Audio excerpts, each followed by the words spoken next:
Wonderful. Well, thank you everyone for joining us here today for our webinar, What Business Owners Need to Know That No One's Told You. Today's conversation will focus on those important topics that are really 5 questions for business owners as they think about what transition looks like for them. My name is Holly Mazzocca. I'm the president of Bartlett Wealth Management and am thrilled to be the moderator for today's conversation. We are joined today by Jason Katz and Brent Rippe. I'll go ahead and start with a couple of introductions around the horn for our panelists, and then we'll jump right into those 5 questions. Jason is a certified financial planner, a certified public accountant, and a certified exit planning advisor. We love to joke with him at Bartlett that he's not allowed to have any more letters after his name because his information will no longer fit on his business card. So very passionate about this area of working with business owners and really developing client financial plans.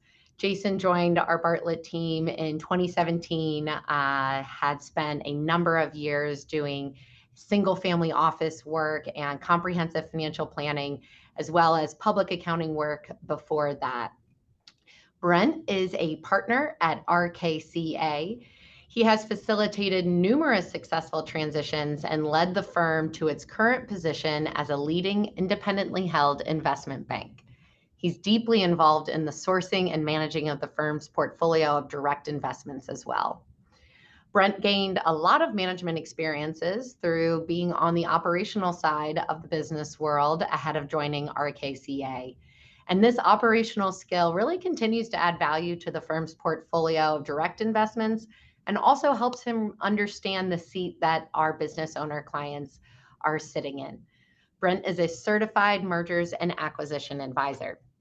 So as we jump into the conversation with Jason and Brent today, we're going to have 5 core questions that we will walk through. The first of those is around, what is the purpose of my work?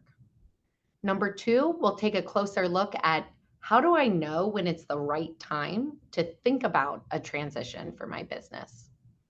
Step 3 is about the gaps. What gaps do I need to address before I'm ready to transition? Number 4 is around the team. What team do I need to surround myself with to be able to work through these difficult processes?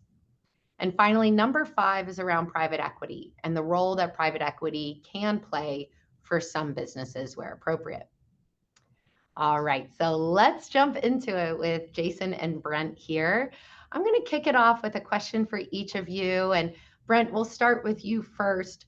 Where does your passion for serving business owners come from?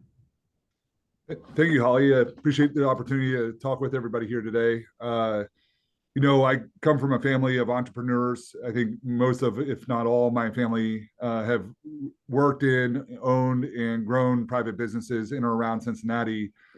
And in kind of growing up in the family, you gain an appreciation for, the time and effort, the blood, sweat, and tears that otherwise are poured into a business, oftentimes multi-generational, to make a successful business what it is. And it's that day over day consistency that is otherwise driven towards that. And as I came into a private business, really started working in operations and really started to understand change management and, understanding that complexity and how hard that is.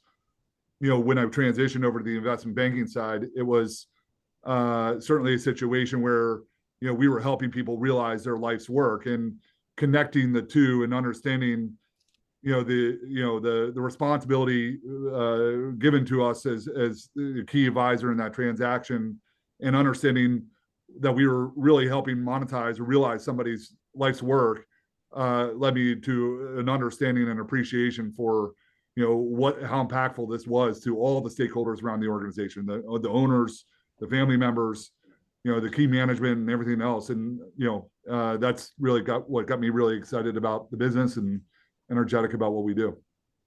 That's great. Jason, what about you? Where's that passion come from?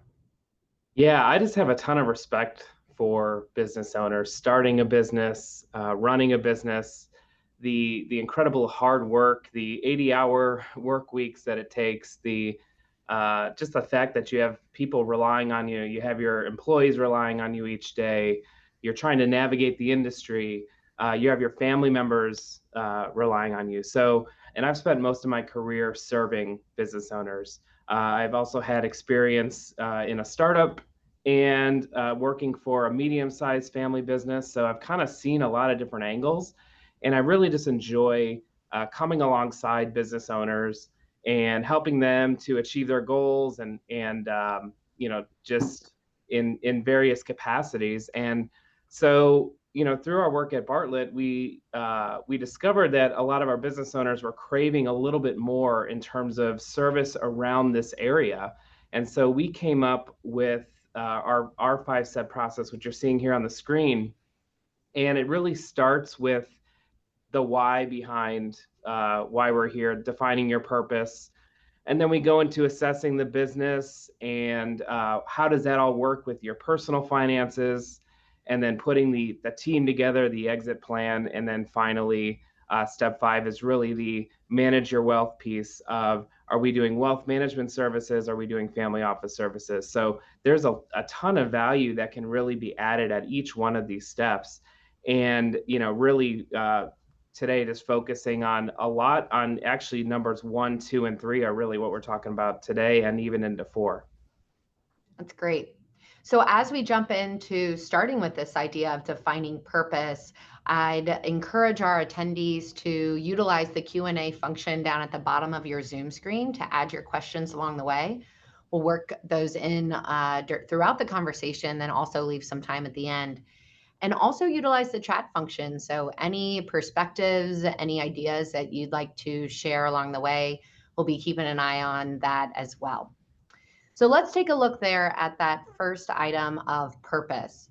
This is something I know both of our firms think about and talk about a lot. And the idea for today's webinar came over a conversation that the three of us were having together, thinking through there's such alignment in the way that you can really help a business owner step back and spend time thinking about the purpose, the why behind the work. Jason, this is something that we talk about a lot, but I think sometimes is overlooked because it's almost the hardest part of figuring it all out, is boiling it down to the really simple core of it. Are there tools that the Bartlett team uses to uncover purpose and think about how to start communicating that with those stakeholders Brent mentioned? Yeah, the tool that we developed and that we use is called our strategic wealth map.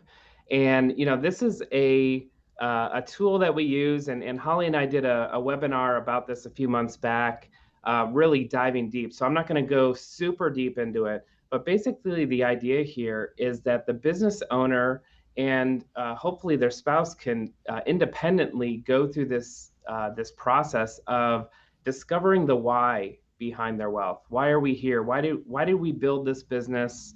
Why do we go to work every day? And it really gets into your values around philanthropy and family transitions, in terms of, are we going to try to transition this business to the next generation, or are we going to do something in terms of like a third party sale?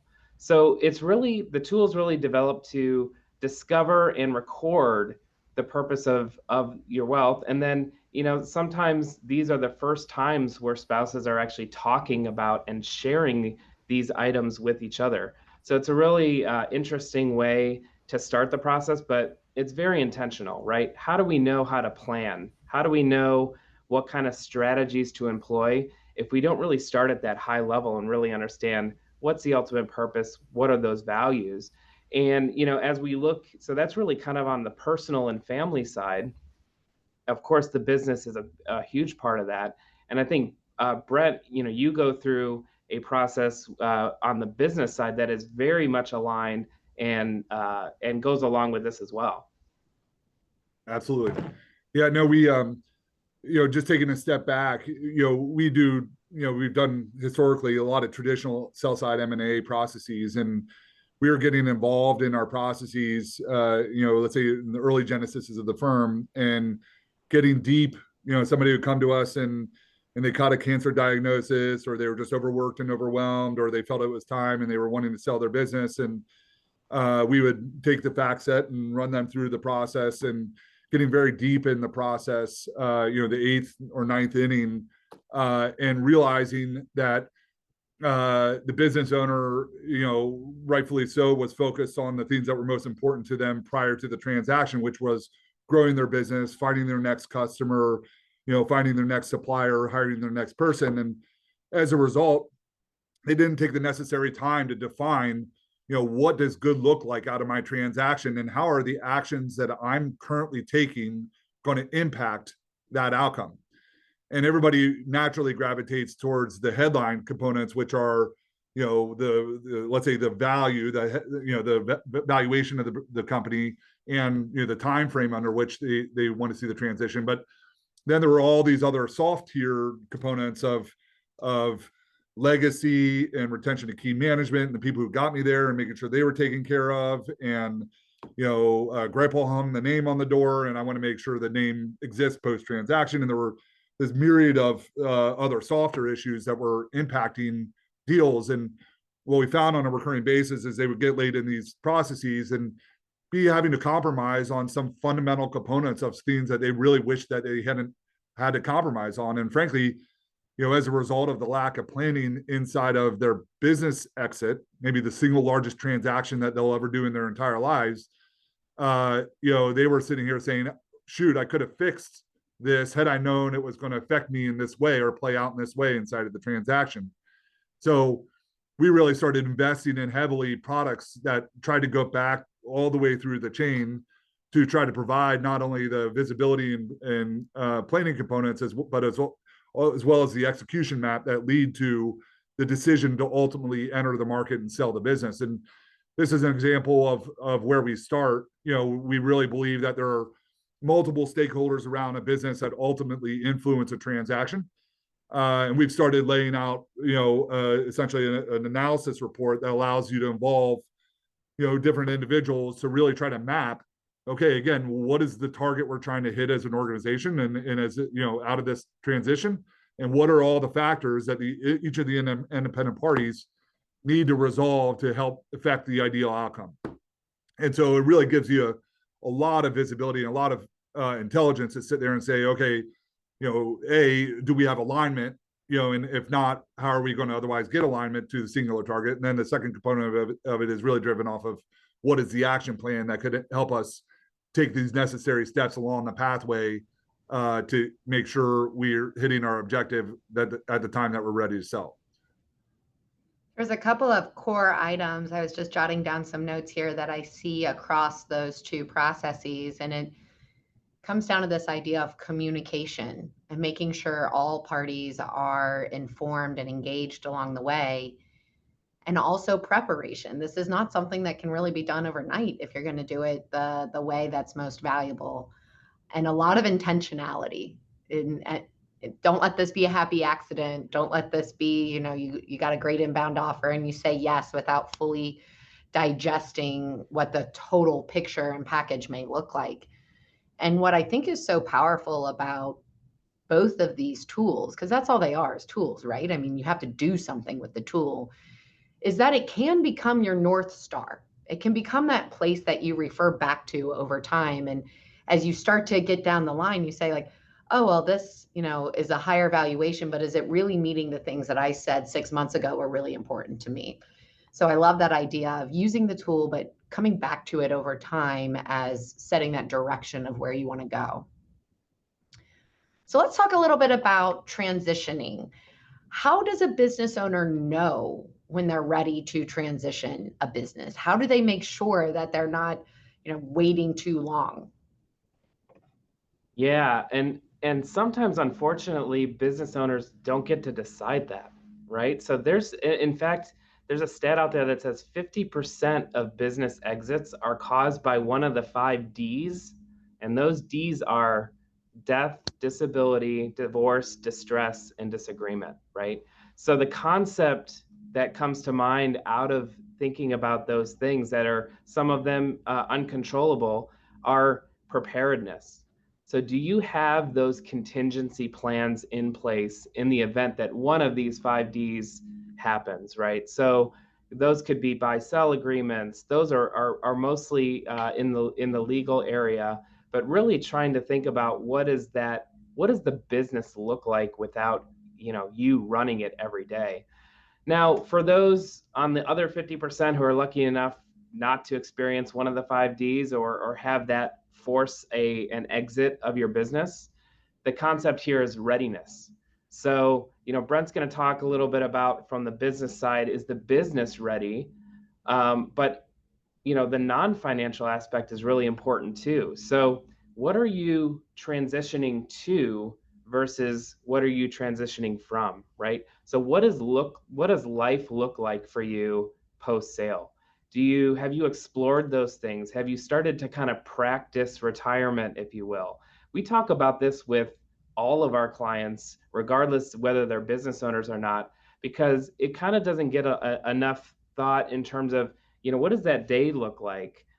You've been spending, sometimes 60 plus hours a week, building this business. And as Brent described before, thinking about that next contract, that next project, that next source of revenue. And when that winds down, how do you fill that time? Is it board positions? Is it, philanthropic efforts? Is it hobbies, golf, things like that? And really kind of plotting that out over a period of time from a financial standpoint, but also from a non-financial standpoint. Yeah. And, I think you bring up a lot of good points there. It's, on the business side, what we find on a recurring theme, again, because this is such a big elephant to eat. And in many cases, most of the private business owners that we deal with haven't gone through a lot of transactions. They're not serial acquirers. Oftentimes they've grown their business organically unto itself. Maybe they've done a deal here or done a deal there, but for the most part, the elephant of trying to go through a business transaction really is kind of an unknown quantity for them, and it's a fear-laden exercise. So they're wondering, am I going to get enough value out of the business to, do the things that I want to do, post-transaction? Am I, again, what's going to happen to my people? What's going to happen to my family? What's going to happen? This is my identity and, how I'm known in the community. And they haven't really started working through that. And so as a result, they get focused back on the business because they don't quite know how to address this. On the reverse side, you look at it, there's a lot of people that have always, said, talked about how you should always be building your business for sale tomorrow, even if you're not going to sell, for 5 or 10 years. The more you build it to sell, the more you're going to start getting sharper on and focused on the necessary things that build essential business value inside the organization. And if you get the unsolicited offer, if you get, the unfortunate circumstance, you're always going to be kind of prepared for that outcome. But if you think about it, most private business owners oftentimes are reluctant to or hedge on, let's say, that practice. I think some of it's knowledge, some of it's, they just don't want to be outward with their communication to some of the other key stakeholders around the business out of the fear of how they might perceive it.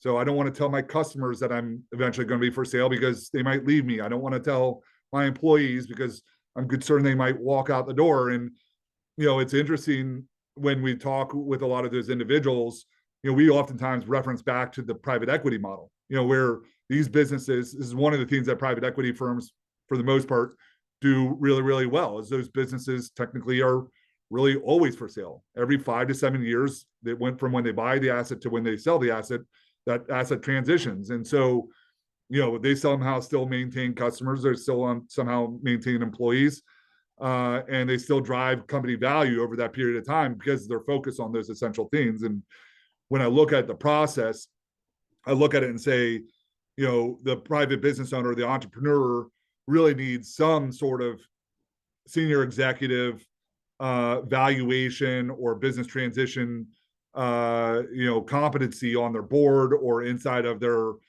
group, really working specifically focused on, how am I building value in this business and how am I prepared today for what may come tomorrow or what may come multiple years from now. Is there such a thing as transitioning too soon? I know a lot of this is around preparing for transition, but is there such a thing that business owners should be on the lookout for feeling like they've been pushed into something? Well, I mean, you see that a lot. I think you see the unsolicited offer. Right? If the folks on the call, if they're all private business owners, I'm certain that if they don't get a call weekly, they probably get 5 calls weekly from, or letters or otherwise, from private equity firms trying to start a conversation and get people talking about their business. A is a means to learn a little bit about the company and determine whether there's an opportunity there. But B, if there is an opportunity, hopefully to engage in an unsolicited conversation where they don't have the competitive forces driving against, let's say, the negotiation of the business. And if you go to a private equity firm, they'll always tell you, about how many proprietary deals that they do on an annual basis or inside of their funds. Really, what they're saying is, I'm making money on the buy because I build relationships with entrepreneurs, and I'm not having to force my last dollar out if valuation is important to you, to otherwise affect a transaction. And so, when I say too early, I look at it as just, it's not an early component. Is the business in the spot to otherwise achieve the requisite goals that you have laid out in a predictable fashion. So, when I look at that, we have private equity comes in, they have an inbound offer. It's not quite where we need to be. It's not quite the right party, but okay, I'm, down the road, it's burn in hand. Let's go do this deal or whatever the case. And we see a lot of that. And invariably that leads to a lot of turbulence inside the deal process and an outcome that sometimes doesn't quite end up where they hope. Too early sometimes is that it could be, hey, my buddy got 11 or 12 times for his business or her business, and in doing so, I'm anchoring to 11 or 12 times on my valuation when the meat of the bell curve of scenarios is 8 or 7 or whatever the case. And you're not understanding what the intrinsic factors that led down to that ultimate multiple, or even frankly, in some cases, even if the multiple is accurately represented by all those individuals. And so sometimes people will enter a process assuming the market's at 11 or 12 times. And, frankly, some of my peers don't help the situation. They go out and market on the fact that I can get you 11 or 12 times, when the reality is that they need to understand the breadth of that and understand where they fall in that bell curve of scenarios to determine, like, okay, am I in the predictable range of what I need to see happen here to make this a success? And if not, how much risk am I willing to take to try to get an outlier type of situation out of a requisite process? And what are you giving up on the backside of that? I mean, going back to that idea of that North Star, you might get 11 or 12 times, but grandpa's name's no longer on the door and your exec team is gone. Exactly. So there's something that has to come on the backside of balancing that out. We have Jason, what have you seen here? We have a client right now, by way of example, who's getting an 8 times deal in an environment that should be maybe in the low double digits, could be 10 or 11, and on $7 million of EBITDA, you're looking at it and you're like, wow, this is a big number, and this number could go out to you and your family. This could go out to your senior management team, and he's really wringing his hand saying, do I want to try to really run through a process here and maximize my outcome, which we feel is warranted in this scenario, or do I take the unsolicited bird in hand offer that I think is good, but I don't know what else could be out there. And I think optionality is key in all these scenarios. You just got to get a lot of different parties if you're really going to make the right decision. Yeah, I think the only thing I'd add is that the optionality is really that planning piece ahead of time, right? So having a plan together that you can run these multiple scenarios out. What does 8 times look like? What does 10 times look like? What, kind of getting to what is enough, right? And so when we talk about transitioning too soon, the concept of seller's remorse, sometimes it has nothing to do with the numbers or anything. It really has to do with, I really didn't think about what life looks like after I sold my business. So I know I alluded to that before, but these non-financial issues are really key. We have seen where, folks transition, whether that be selling their business or simply retirement, and, their health declines rapidly. It's just different, right? Because they haven't figured out that that passion, that what's gonna propel me forward for the next 30 years in these cases. So, not necessarily from a financial perspective, but other times, just these non-financial things can lead to seller remorse. So let's take a look here at a poll. Maggie's going to launch a poll here for us as we jump into question 3. So we had should have popped up as a mid-session poll here.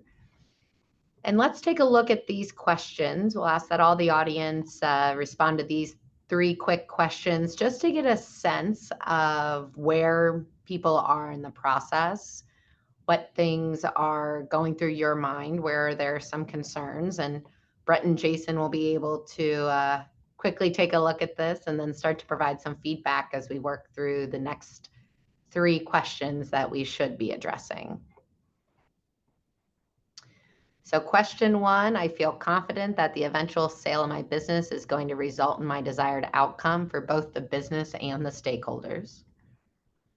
Question 2, I have a written definition of an ideal state and how that aligns with my goals.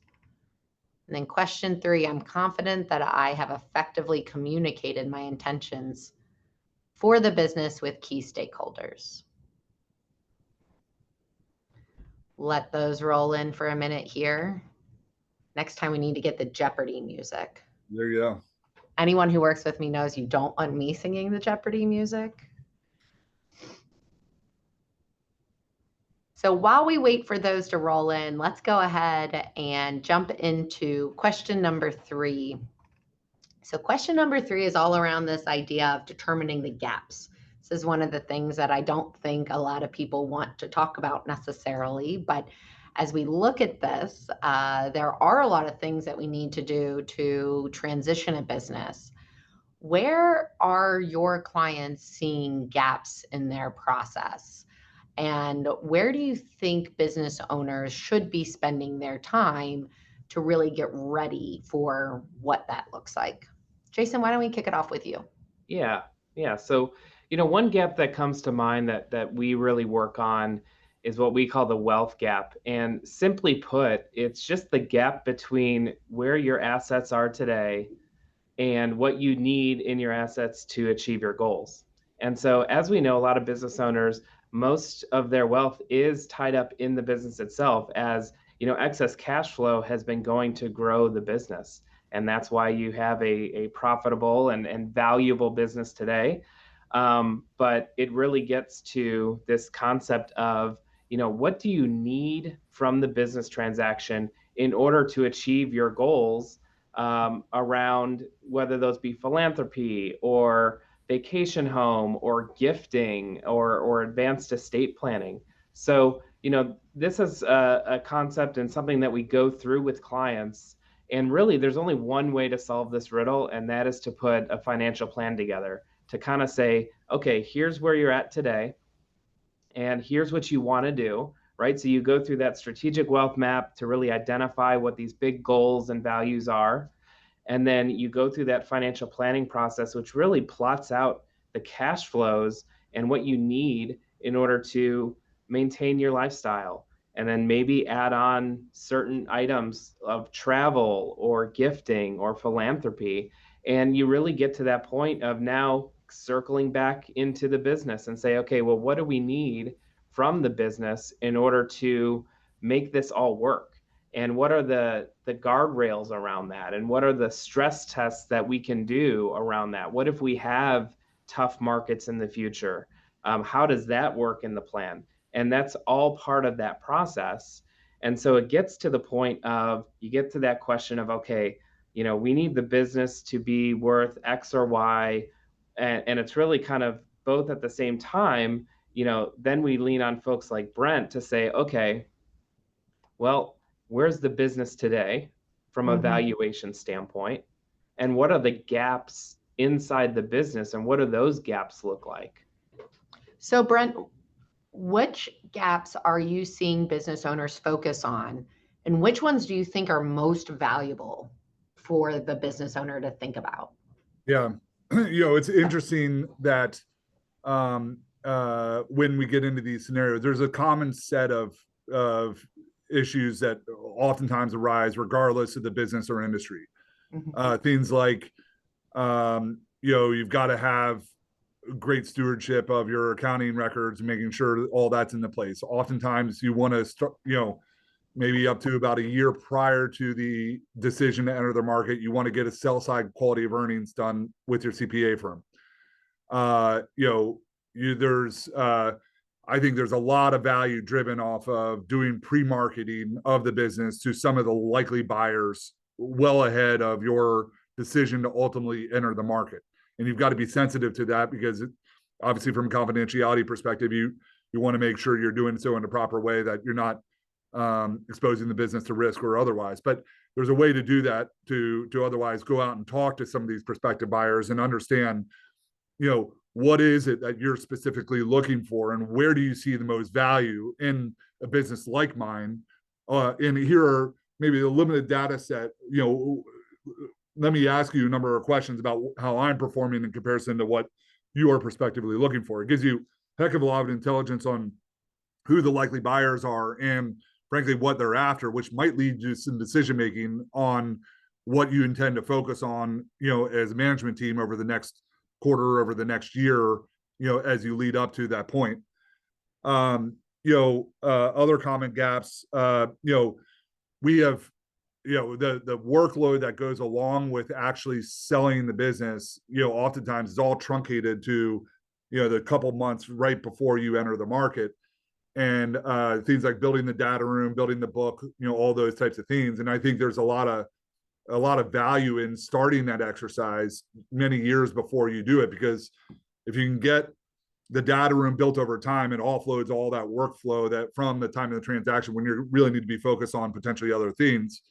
The other part of it is by gathering that data and start distilling that down into called a 60% complete version of a selling memorandum.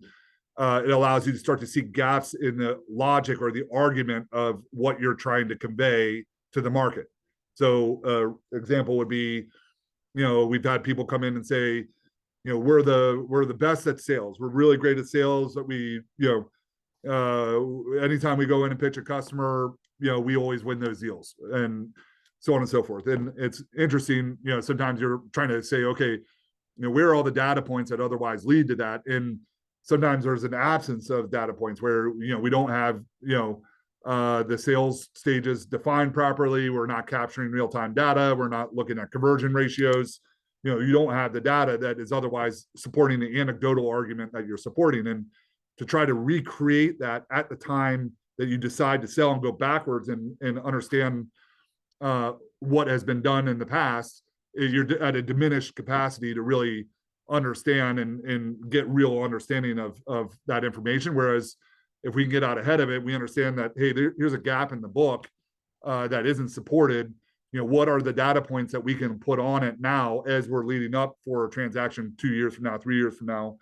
And all of a sudden start to allow you to gain that in real time and get very specific and accurate with the arguments they're trying to make.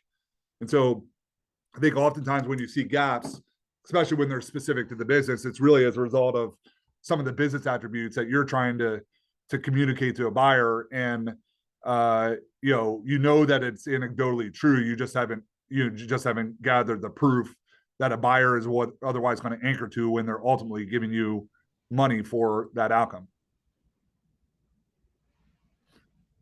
Great. I see that our mid-session poll has come back here.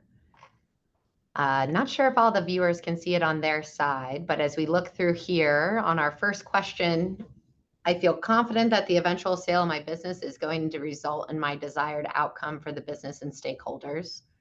Looks like we're in a bell curve here with very small tails, but most people feel very on the fence. So there's a lot of, my takeaway and read from that is that there's a lot of value in the business, but how we actually start to make that transition and bring that perceived value of a business into life is where the next steps can really come in handy. Number 2, I have a written definition of my ideal sale. So interesting that, no one has that full written plan yet. So I think that is where some of these action items and thinking through processes and just starting, as you said, Brent, like start with the data room. I think that's something I've never really thought of before. Like, you don't have to have it all perfect at one time. You can actually think about starting with something small and then adding to it over time, almost like a journal of sorts that like evolves as the business evolves and as your personal thoughts and beliefs on it evolve over time. So those written goals, something that you can go back to and plan and revisit that plan is looks like an opportunity for all of us. And then number 3, I'm confident that I've effectively communicated my intentions for my business with key stakeholders around me. We also, again, here, most folks are on a 5 on this. Glad to see there's no 1s on this one. So no one's keeping all of this burden onto themselves 100%, which is good. That would probably be unhealthy to keep all of that onto yourself. But again, looks like there's some room there to continue to think about the intentional communication and pulling in a team to think about where you can have that conversation together. And that's going to look very different. I know, Jason and Brent, as we think about conversation with a team of executives, looks very different than a conversation with family and on down the line. What takeaways do you guys have from this? Yeah, I can start real quick. The written plan piece, that's not a surprising one. That it's really hard to, again, we touched on this really early on, right? The life of a business owner is a nonstop grind of just trying to grow, trying to keep everybody happy and employed and all of that. So, right. So taking the time, because it does take time to sit down and do these exercises, right? Looking at something like the strategic wealth map to start. You do a lot of this stuff for your business, likely in terms of the vision of your business and goals, and what are your quarterly rocks or your quarterly goals that you're trying to hit. But really kind of making that into an even longer term type of plan is really kind of the goal. And so that wasn't too surprising. But it is, and I just want to mention that, yeah, totally understandable from a business owner standpoint. And then, the communication is, maybe a little bit better than I thought.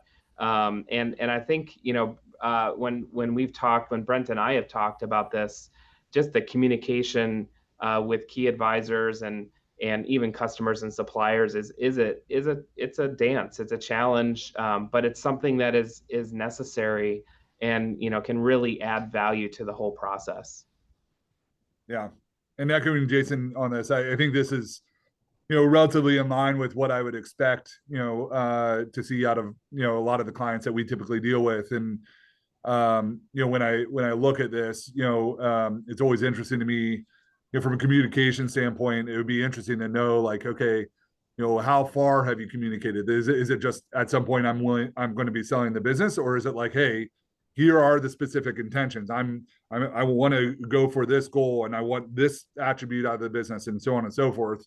Because you can start to get into that, you can start to see some of these key advisors, employees, customers, and otherwise lean into an understanding of, okay, so long that what I'm being told isn't fundamentally going to, let's say, diminish what I'm doing on behalf of the organization or why I'm with it, I'm willing to lean in and try to support that objective. And so the more you're communicating that out, the more you're involving them in the process, the downstream impact is really dramatic in finding ways to, kind of surface those appropriate conversations as you kind of lead into that. And as far as the written plan goes, again, I look at that and say, hey, it's a priority issue. So you've got a lot of burning other issues that have to get addressed today, this week, or this month. And this, is oftentimes the thing that gets constantly pushed to tomorrow. But sometimes it's just a fact that some of these private business owners just don't know where to start. So it's like, okay, what question do I ask? What is the exercise that I'm walking through that really helps me start to think through and define these questions? And I think that's where some of these good M&A advisors or wealth advisors or really some of the tools that we've even developed in thought leadership that help you walk you through that, they'll, let's say, take off the responsibility of you having to create that exercise for yourself and trying to figure out, okay, like how am I going to otherwise add definition to this that then I can communicate out to people and drive decisions off of. It's great. So let's jump into the last two questions here. Number 4 is around team. So now that we've identified the gaps, let's talk about what that team around a potential business transition looks like. Who does a business owner need in their corner? Jason, why don't you kick us off? Yeah, I think, as Brent has mentioned a couple times too, is that, this is likely the largest transaction of one's lifetime. So, right, it's really important to have the right advisors around the table. And it's also kind of a recognition of maybe the people that have gotten you to this point are not the people that you need to actually execute this part of the process, right? Or maybe they're a part of the process, but they're playing a different role. And so I think that that's important to just recognize, and that to say that, hey, we need, if we take the attorney, for example, we need an attorney that has plenty of deal experience. They know that what the transactions look like. They know what needs to be in the agreements. They know all the reps and warranties, and they've done this before. This isn't their first time, or they're not trying to navigate this. Another team member would be a really strong CPA who not only is doing the tax preparation, but also doing proactive planning and is coming to the table with, hey, have you thought about this? This is from an income tax standpoint, or even an estate tax standpoint, and really getting these people around the table. Obviously, you've got, the investment banker or business broker who really can help you create a market for the business, right? So this is, the unsolicited offer comes in and it's very enticing just to say, oh, that's the easy button. But maybe there is a better solution or better outcome out there without running that process. You wouldn't know.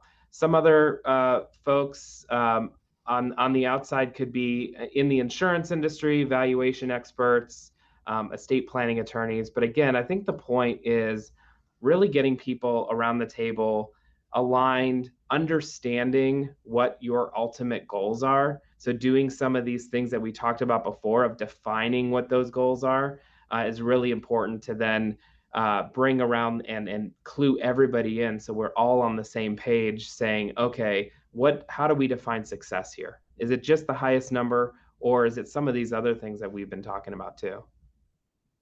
And to your point, Jason, you can't emphasize enough, engaging those representatives early is just going to lead you to a robust opportunity to, materially change the outcome that you desire. And so, just start with the conversation, get to a trusted advisor, get to your CPA, get to, hire your banker early, get to your wealth advisor, really, start to engage. What do I need to be thinking about? How do I, and start to build them out, as they start to talk to each other, as they start laying on a plan for you, you'll find that you can build a heck of a lot of momentum leading into that outcome. Whereas if you come to me and say, ready, set, go, in 9 months I want out, my ability to guide you or give any opportunity to really change the fundamentals of what I'm selling on is near zero.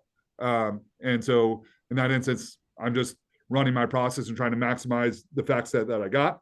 Whereas if I got a year or two, I could say, hey, that contract over there, that's going to be a problem. How can we create some transferability around it? Or, hey, you got a key man risk here. How do we, deal with that? And so you can start to put those pieces into place that really just, and same on the wealth side, personal wealth, all the taxation components of how to transfer familial wealth is all driven off of oftentimes years of planning that have to affect over a period of time for it to really work. And so can't speak loudly enough on starting to engage your strong advisors early.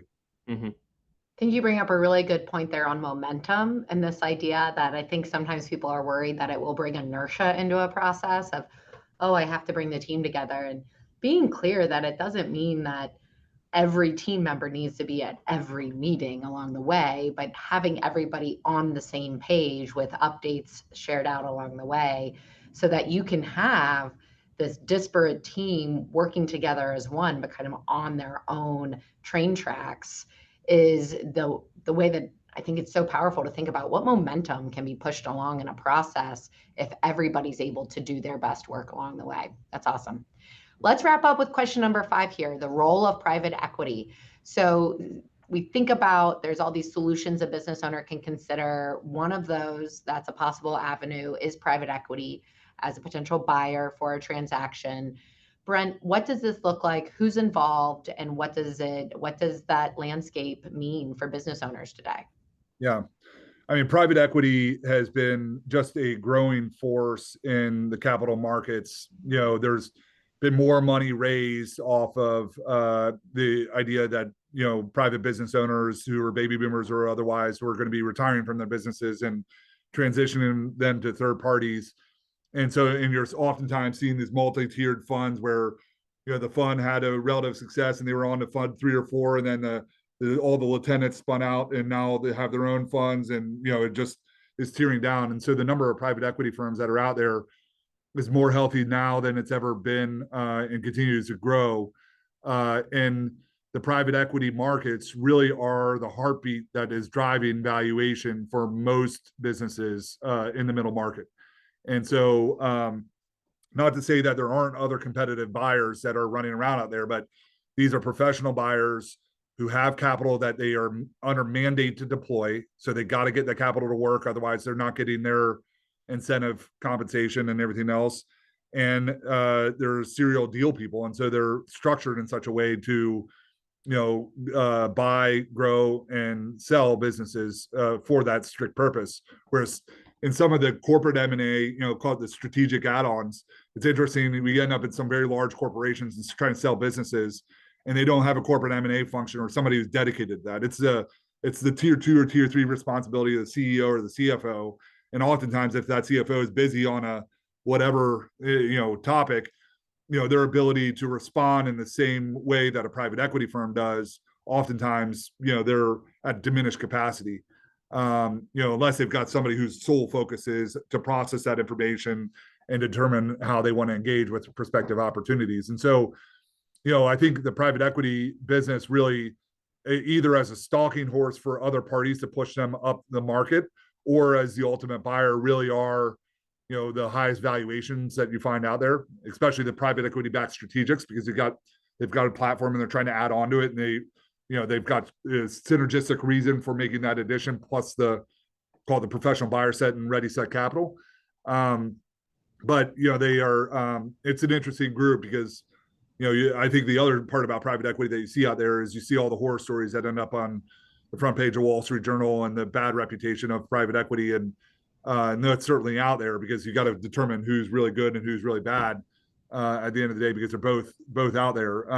But not everybody's like that, and we've certainly run into our fair share of both. And it's again, talking to the appropriate people, making sure you feel real comfortable that they get it and that they're aligned with your values, and that they honor all the soft components as well as are going to pay you the highest and best value.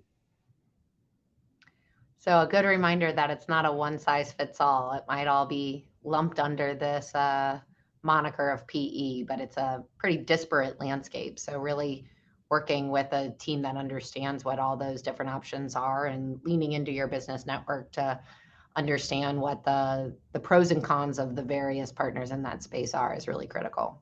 Exactly. Well, thank you both so much for your insights on these 5 questions, the questions that all business owners should be asking that maybe we are not.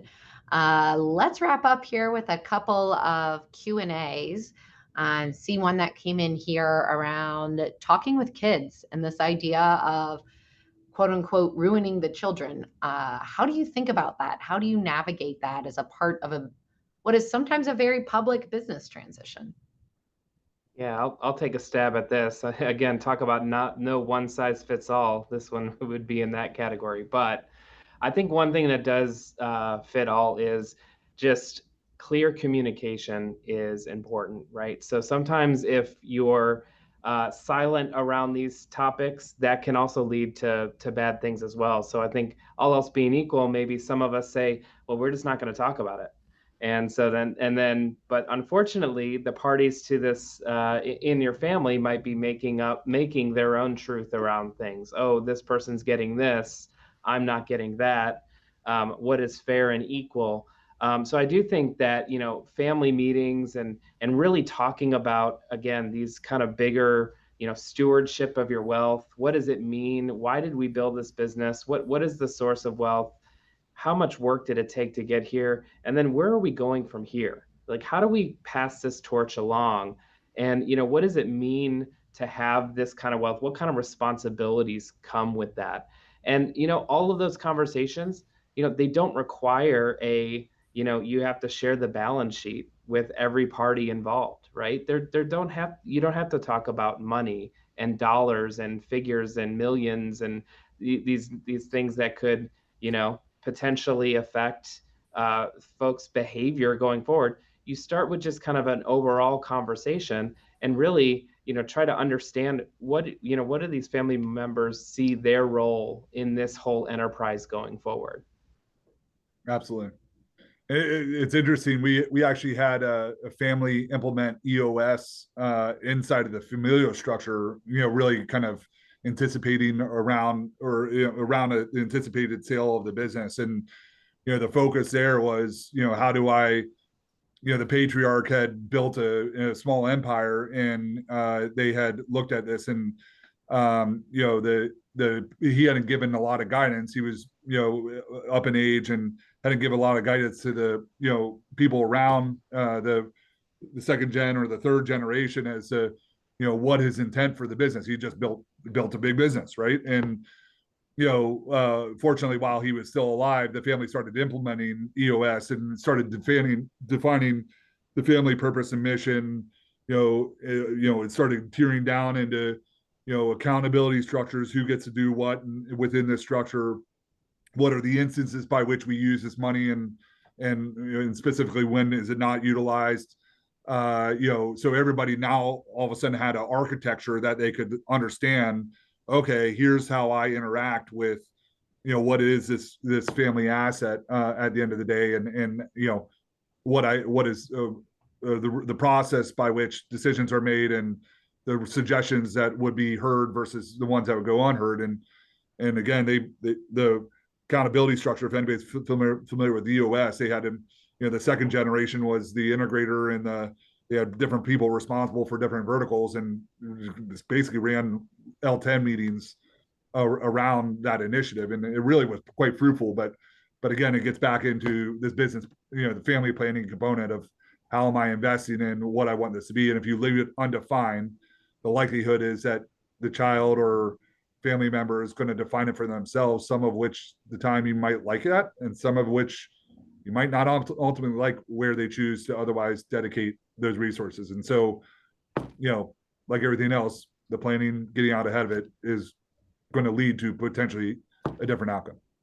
I love that idea of structure, and just taking what has historically been deemed sort of a business structure and bringing it into a family, especially when you start to get these variations across generations and across different lines of a family.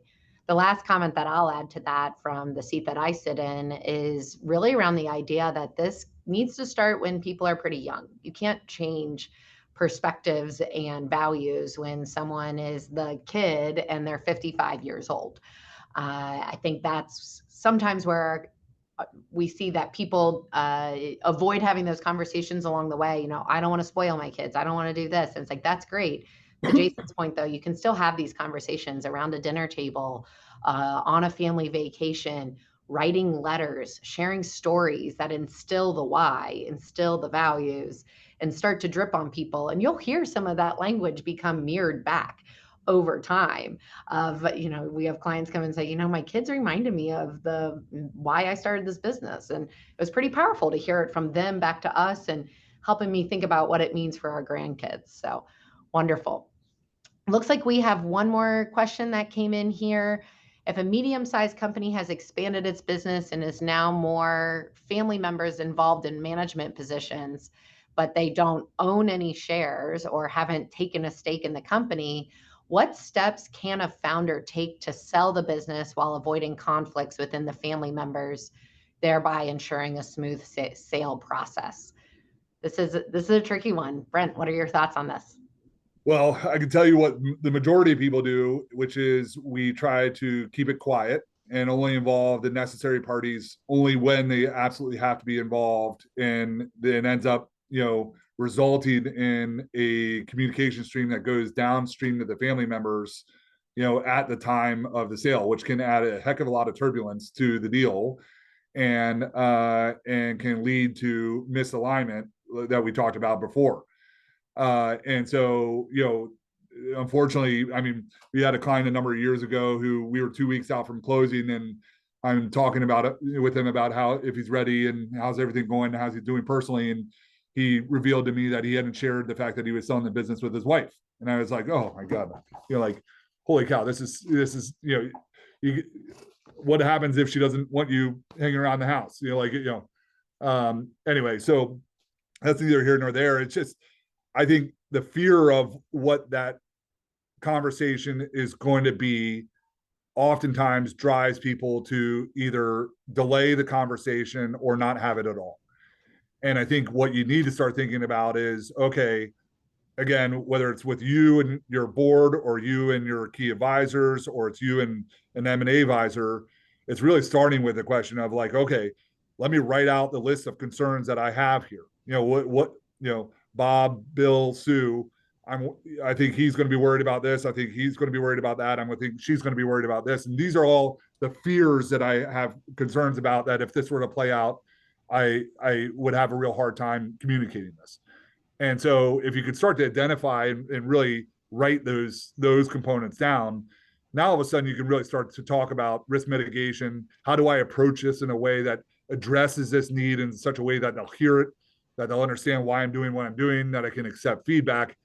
And then as you start to, get through that plan, you can feel more comfortable having the communication plan, and frankly, involving them in something like our stakeholder alignment survey to really say, hey, because you're involved in the business, and because you're my family, my son or my daughter, I want your input. While ultimately the decision is mine to make, I can't do this in a vacuum. I need your involvement and support in doing it.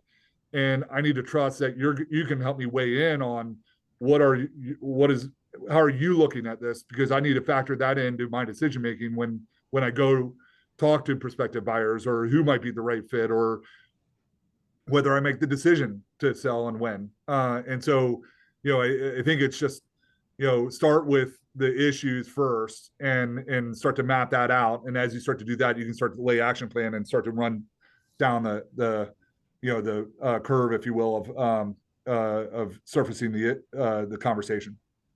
I heard recently, behind every frustration is a fear. And I love that you said actually writing it out, putting yourself in their shoes, viewing it from their perspective, and then thinking about that and building that into your plan of desirable outcomes from a deal. If you want these people to be a part of management long-term, find a strategic that needs their leadership. Or if you just want them to be financially comfortable, think about ways of buyout structures, growth earnouts, things like that can be actually written in as a part of that. But that's really powerful to think about. Behind every frustration is a fear. How do you actually write out those fears from the perspective of the family members? Jason, what would you add to that question? Yeah, I was just thinking about, sometimes having more time helps here, right? So I think we all implied that this sale was imminent, and maybe it is, but maybe it's not. Maybe we have a couple years. If you have a couple years, right, there's maybe some gifting strategies you can do ahead of time to gift some of the business to the family members ahead of a sale. And then, again, that also creates some dynamics, right? So some family members get a piece of the business, others don't. What is equal/fair? Conversations to have. So maybe if you have some more time and you can really model out what this looks like, and then share that with the family, then you start to lessen the fear side of it too. So I think, again, more time ahead of schedule. If this is an imminent thing that's happening right now, as Brent said, it's kind of tough, and typically what we see is, folks are a little more tight-lipped.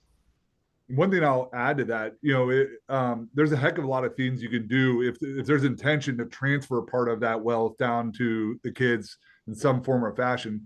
There's a heck of, again, to Jason's point, given appropriate time, there's a heck of a lot of tools that can be utilized to transfer that equity, prior to the point of the exit at a taxable value that is really optimizes the outcome. And my grandfather always used to tell me, it's not what you make, it's what you keep. And, in some respects, a little bit of planning goes a real long way from that perspective if you get out ahead of it. Well, Jason, Brent, thank you so much for your insights today. Thank you to all of you who joined us here today. Any follow-up questions, we have the information here to get in contact with both Jason and Brent.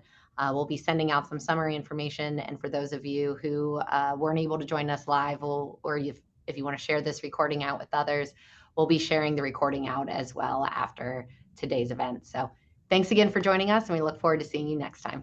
Thank you very much. Thanks.